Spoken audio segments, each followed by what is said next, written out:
लेकिन अश्वगंधा क्या करती है, ये आपकी स्ट्रेस को कम करती है, उसके साथ साथ आपकी जो मेंटल क्लैरिटी है या मेंटल हेल्थ है उसको सपोर्ट करती है अश्वगंधा। अब अश्वगंधा जो है आपके फोकस को बूस्ट करती है, आपकी कंसंट्रेशन को, माइंड फोकस को क्लियर करती है, जिससे क्या होता है कि आपकी याददाश्त में इजाफा होता है।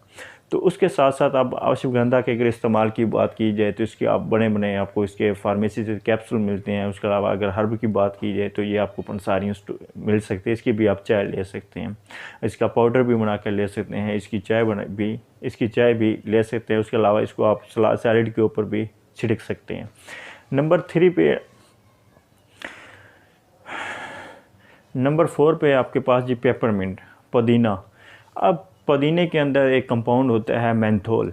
अब ये क्या काम करता है, अगर आप इसको सूंघते हैं, इसकी एरोमाथेरेपी करते हैं, तो ये भी आपके एक तो माइंड फोकस को बढ़ाता है, आपके मेंटल कंसंट्रेशन को बढ़ाता है, उसके साथ साथ आपकी मेमोरी को भी सपोर्ट करता है, आपकी मेमोरी में भी इजाफा करता है। तो इस